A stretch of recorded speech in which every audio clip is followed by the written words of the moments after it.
Sıxıldı ruhum, ürəyin eşqə. Yenilə, yenilə, burax bu taxtı. Zəfər uzaqdır, bax əsil vaxtı. Hər şeyi yenilə. Yenilə, yenilə, hər şeyi yenilə. Yeniliklər ilə gir yenilə. Yenilə, yenilə, hər şeyi yenilə. Yeniliklər ilə gir yenilə. Ola bilər ki ömrünü verdin uğruna.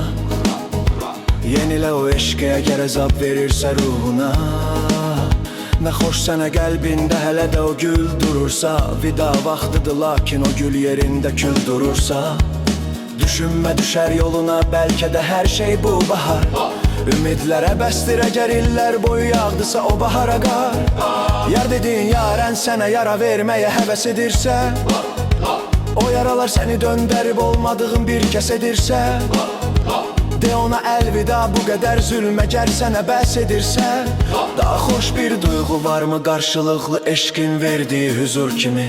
İki xoş söz və isti bir təbəssüm bir anda olar qaranlığına nur kimi. Varmı bəs mənası qaranlıqların muradın şəmi yanmırsa? Cəzası sürgün olmalı cəfadan yar usanmırsa.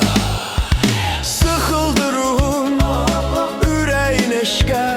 Yenilə, yenilə, burax bu taxtı.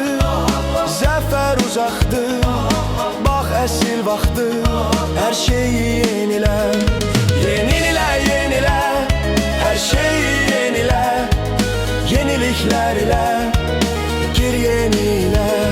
Yenilə, yenilə, hər şeyi yenilə. Yeniliklər ilə gir yenilə. Yenilə özünü, yenilə ruhunu başdan başa. Qır bütün zincirlərini və azad yaşa. Dəyişdir düşüncələrini, unut və xatırlama öncələrini. İtilə dişini, pəncələrini, cəhalətin pərdələrini parçala. Aç gözünü, yenilə özünü. Yaşa həqiqət ölkəsində, olma səfil nə gələcək qayğısında, nə keçmişin kölgəsində. Yollarını dəyiş, o yolda əxlaqın və vicdanın gedirsə, dostlarını dəyiş, səni qabağa yox geriyə doğru çəkirsə. Güllərini dəyiş, su verirsən və hələ də solurlarsa, diqqətini dəyiş, o kəslərə ki sonda nankör olurlarsa. Dəyiş dilinin zəhərini baldan da şirin xitablar ilə. Dəyiş beynini yuyan o serialların hamsını kitablar ilə. Dəyiş can sıxan depressiyalı mahnılarını oynaq havalarla. Dəyiş betondan şəhərini çəmənli çiçəkli dağlarla. Dəyiş üfkünü, dəyiş zövkünü, dəyiş arzunu, şövkünü. Dəyiş hər şeyi, dəyiş hər şeyi, yalanını düzünü, dəyiş hər şeyi, alovunu közünü, dəyiş hər şeyi, baxışını gözünü, səsini və sözünü, büsbütün üzünü. Öz əllərindədir hər şey, yenidən yarad özünü. Sıxıldı ruhun, ürəyin eşqə.